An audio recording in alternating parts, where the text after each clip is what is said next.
Social media पर जैन समाज के सबसे लोकप्रिय जैन न्यूज़ चैनल महालक्ष्मी की ओर से आप सभी को सादर जय हिंद। आज ना जात, ना पात, ना संप्रदाय, ना कुछ, आज जैन समाज की बात करेंगे। ना श्वेतांबर, ना दिगंबर, ना स्थानकवासी, ना मूर्तिक पूजक, ना कांजी स्वामी, कोई नहीं। आज जैन समाज एक होकर बात करेगा तो शायद इस बात को, आवाज़ को पहुँच जाएगा, सुन पाएगा और सोच पाएगा अंदर से हम कितने खोखले हो गए हैं, हमारी निर्माण की दीवारें कितनी कमज़ोर हो गई हैं। 85 जैन संत आज मजबूर होकर कह रहे हैं कि हम या तो सड़कों के ऊपर ठहरना शुरू कर दें, या रेलवे स्टेशनों के ऊपर शिविर लगाना शुरू कर दें, या हम वापस सब कुछ छोड़ के घर चले जाएं, या फिर एक और विकल्प बचा है, या हम सब एक सामूहिक आत्महत्या कर लें। बहुत गजब लगता है, हैरान हो जाता है, धरती जमीन के नीचे से खिसक जाती है जब यह खबर 14 अगस्त को टाइम्स ऑफ इंडिया, देश के सबसे बड़े अखबार के मुंबई मिरर अखबार के अंदर छपती है, जो 85 संतों को बहिष्कृत का तमगा लगाकर यह लिखने को मजबूर हो जाती है। अखबार के कलम की शाही ये कह देती है कि आज जैन संतों को आत्महत्या के लिए मजबूर होना पड़ेगा। हमने दूसरे सज्जन से बात करी है, बाद में बात करेंगे, पर आज इसी बात की बात करेंगे। क्या आज हमारा जैन समाज, जैन धर्म, जैन संस्कृति, जैन श्रमण आज हमारे इतने कमजोर हो गए हैं कि आज उन्हें इस विकल्प के लिए सोचना पड़ जाता है? आज कहाँ जा रहे हैं हम? 44 लाख की संख्या रह गई है। आज हम शायद 44,000 मतों में बंटने को बिल्कुल तैयार हैं। बस ऊपर से कोई झंडी दे दे, हम अपने आप अलग अलग बंट जाते हैं। हम बाहर से लड़ाई नहीं कर सकते हैं, पर अंदर से जरूर बंटने को तैयार रहते हैं। आज यही एक कथा है जो 85 संतों के साथ आज यह कथा और व्यथा में बदल गई है। क्यों 85 संत मजबूर हैं आत्महत्या के बात कहने के लिए? जो समझाते हैं लोगों को आत्महत्या नहीं करना चाहिए, और वे आज खुद तैयार हो रहे हैं कि हमें इस तरह के विकल्प के लिए आज तैयार होना पड़ रहा है। यह बात हुई पिछले रविवार को बोरीवली में, जब एक जनसभा की गई। इसमें इनके प्रमुख गच्छाधिपति युगभूषण सूरी जी महाराज जी ने सब खुलासा किया और बताया कि आज की घटना नहीं है, इसका जुड़ाव 10 मार्च की घटना से है, जहां से ये शुरुआत हुई थी। जब भांडुप से चलते चलते विहार करते लंबा विहार करते सुबह 5:15 के लगभग ये घाट कुंवर के नवरोजी लेन के उपाश्रय में पहुंचे थे। सामान रखा था, सब कुछ रखा था। प्रवचन के बारे में चल रही थी बात कि इतने में कुछ लोग आते हैं, 50-60 इकट्ठों की गिनती बढ़ते 75-100 हो जाती है। फिर वह क्या करते हैं, इनके शास्त्रों को, इनके सामानों को, दवाइयों को ऊपर से नीचे फेंक दिया जाता है। संतों के सामान को फेंक। एक बुजुर्ग प्रमुख गच्छाधिपति युगभूषण महाराज जो अस्वस्थ हैं, अस्पताल वाला बिस्तर था, उस बिस्तर पर वो उधर बैठे थे, उनके बिस्तर को रेलिंग से उठा के वहाँ नीचे सीढ़ियों से घेर दिया जाता है। ऐसी अमानवीय कृति की जाती है जैनों के, जैन के बीच में। अरे हमारे जब विहार करते हैं ना संत, अजैन भी हमारे साथ नतमस्तक होकर विहार में जुड़ जाते हैं, और यह जैन भाई आपस में लड़ने को कैसे तैयार हो जाते हैं। मारकर हाथापाई होती है, पुलिस आती है, मजमा लग जाता है, बातचीत चलती रहती है। शाम के 3 बज जाते हैं, लोग नाश्ता करते हैं, पानी करते हैं, खाना खाते हैं, लेकिन इन संतों से दवा के लिए पानी तक पूछने की जुर्रत नहीं की जाती है। कहाँ ठहरते हैं? कभी टावर के किसी पार्किंग लॉट में बैठना पड़ता है, कभी किसी लाइब्रेरी में जाके बैठना पड़ता है, कभी किसी रिसर्च सेंटर में, कभी किसी एग्जीबिशन सेंटर में, कभी शादी के हॉलों में जाके बात करनी पड़ती है, कभी बैंकेट हॉल में जाके करना। आज इनकी स्थिति ऐसी हो गई है। सुनिए जरा एक अध्यक्ष महोदय से वह क्या कहते हैं उस कथा के बारे में, उस घटना के बारे में। आज सुबह करीबन 5-5:30 बजे भांडुप से निकल के करीबन 75 जितने साधु साध्वी भगवंत घाटकोपर में विहार करते हुए आए।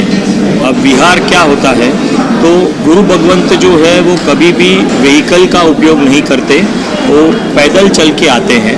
तो वो आज विहार करके घाटकोपर के वेस्ट में मुनीश्वरत स्वामी जिनालय में, उनके उपाश्रय में पधारे।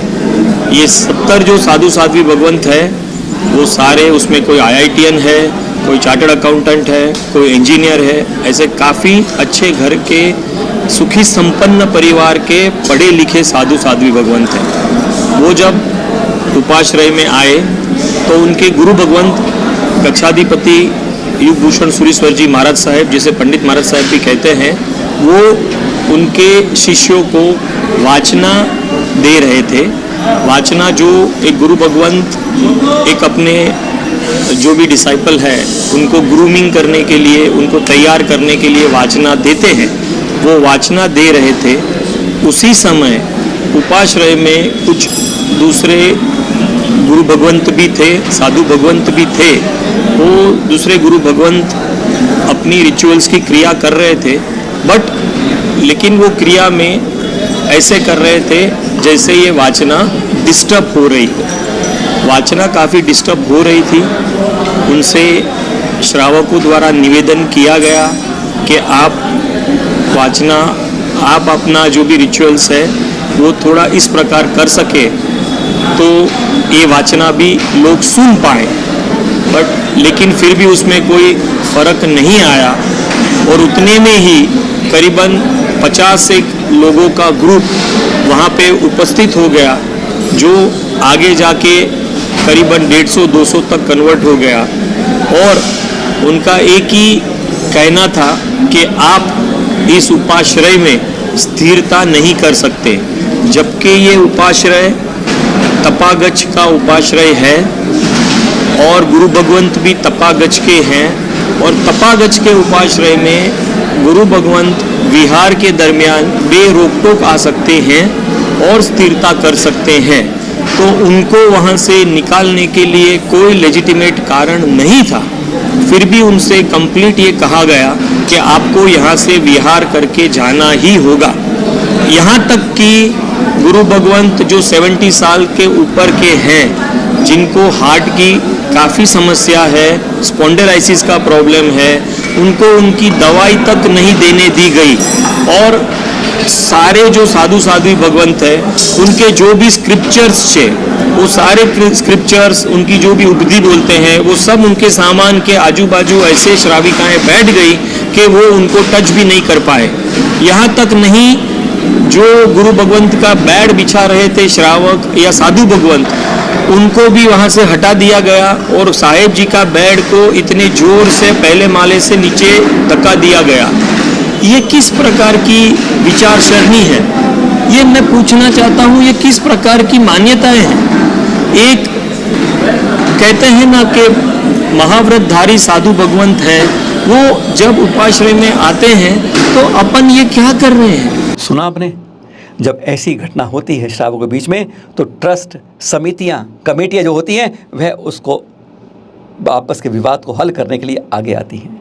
विवाद हल हो जाए, उनका प्रमुख कर्तव्य शीर्ष संस्थाओं का यही बनता है कि अपने मन मुटाव को छोड़ो, यह विवाद छोड़ो, मिलकर रहो। पर यहाँ पर कहा जाता है कि ट्रस्ट कमेटियाँ अपना अपना खेल पर्दे के पीछे से खेलना शुरू कर देती हैं।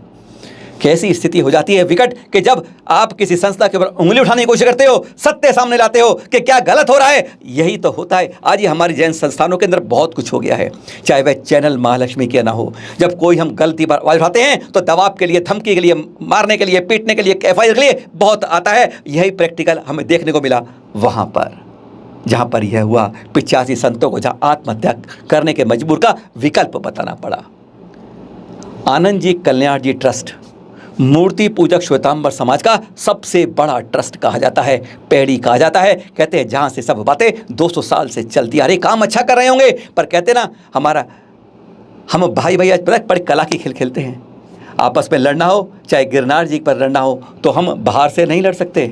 शिखर जी के लिए आपस में लड़ सकते हैं, केसरिया के लिए आपस में लड़ सकते हैं, अरे शौरीपुर के लिए आपस में लड़ सकते हैं कि मैं हूँ या तू है, हम में से एक ही रहेगा इस मोहल्ले में और मैं ही रहूँगा। बात ये करते हैं। जब बाहर की बात हो, चाहे गिरनार जी की हो, चाहे बद्रीनाथ की हो, चाहे केदारनाथ जी की हो, चाहे तिरुपति बालाजी की हो, चाहे पद्माक्षी की हो, कहीं की भी हो, हम बाहर वाले से लड़ने की हिम्मत ही नहीं करते। पर अपने घर में हम आपस में ऐसे लड़ते हैं, एकता की तो बात ही नहीं करते। और यहीं पर ऐसा ही हुआ। जरा सुनिए भाई बंधु से क्या कहते हैं। जो उनके ट्रस्टी वगैरह होते हैं, उनको बीच में आके इसका रास्ता करना चाहिए, इनका मार्गदर्शन करना चाहिए और ऐसा रोकना चाहिए।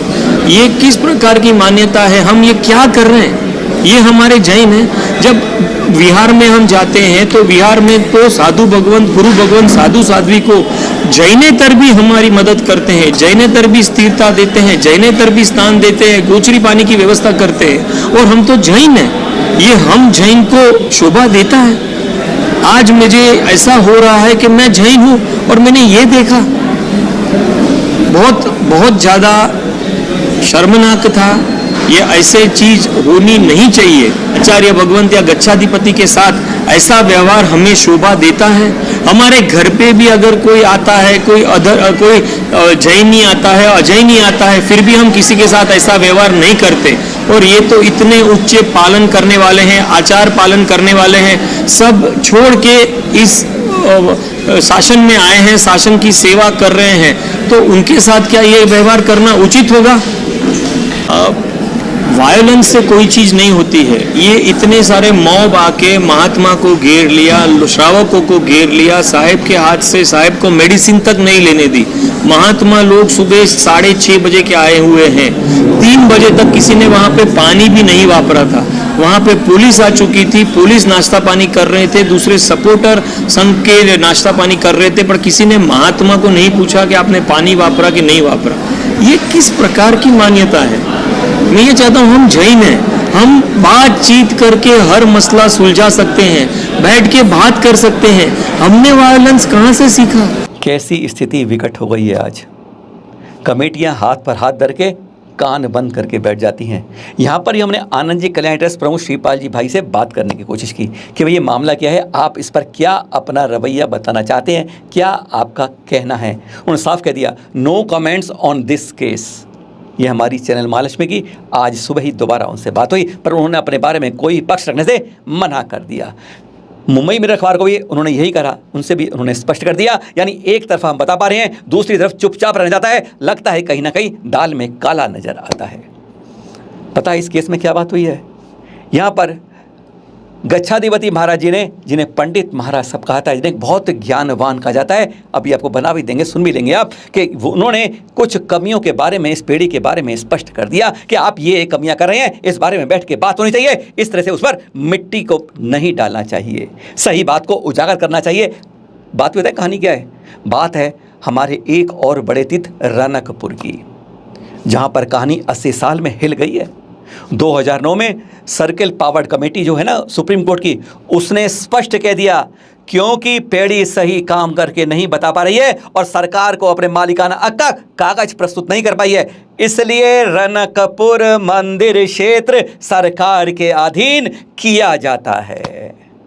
ऐसी कहानियाँ ना हमारे पास बार बार आती हैं, चाहे गिरनार जी हो, गिरनार जी में सुना आपने कि 60 के दशक में हमारी तीर्थ क्षेत्र कमेटी की आंख बंद हो गई, कान बंद हो गए, और वहां पर उसे दत्तात्रेय प्रोग्राम से पंजीकृत हो गया। अखबारों में बाकायदा छपा, किसी को कोई आपत्ति हो तो बता दे, पर हमारी ना आंख खुलती है ना कान सुनते हैं, हम यूं के यूं जैसे गूंगे बहरे बन जाते हैं। और वह दत्तात्रेय ट्रॉक जो सालों से, हजारों वर्षों से जैन समाज की थी, है और रहेगी, वह हमारे नाम से हटके दत्तात्रेय ट्रॉक बन जाती है। और अब रनकपुर के अंदर 2009 में ये कहानी की पटकथा यहाँ भी लिख दी जाती है। बस इसी का तो बवाल था, यही बात थी जो समाज में लाए थे, बस इससे पेड़ी को नाराज हो गई, बस उसने हरकत कर दी, कह दिया आप उपाश्रय के अंदर ठहर ही नहीं सकते। जरा एक भाई से सुन लीजिए आप, जो कहते हैं मैं किसी एक का पक्ष कर लेता, मैं उन महाराज के साथ भी नहीं हूं, मैं तो सुने एक बार क्या कहते हैं। मैं बोलता हूं मैं फॉलोअर नहीं हूं, लेकिन अगर कोई पूछे कि जैनिज्म का नॉलेज सबसे ज़्यादा किसको है, तो हमारे पंडित महाराज को है।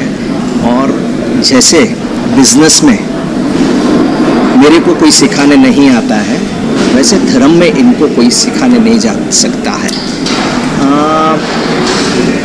हमारे विजन जहाँ पे ख़त्म होते हैं, वहाँ पे पंडित महाराज का विजन शुरू होता है।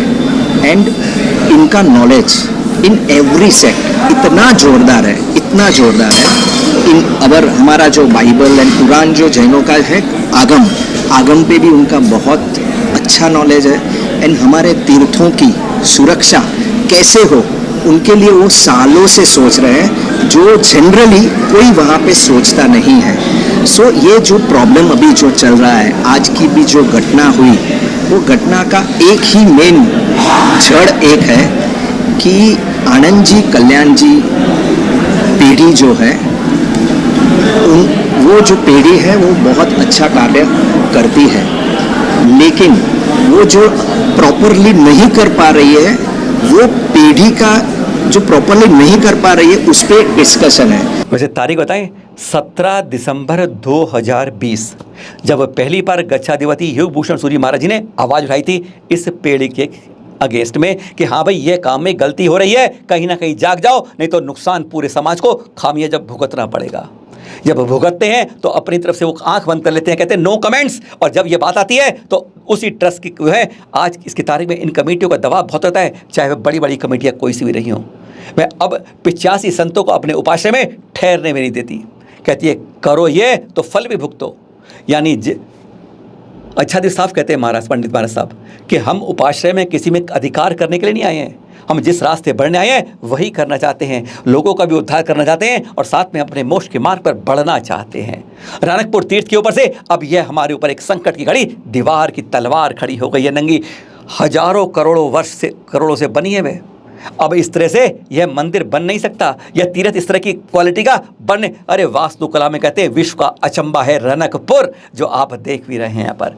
ऐसा तीर्थ अब आप सोच में, जिसकी मिसाल दुनिया में वास्तुकला में जगह जगह दी जाती है, अब इसको सरकारी मोहर लग गई है। बस अब हमें सरकार से कब्जा मिल सकता है, बस और कुछ नहीं मिल सकता।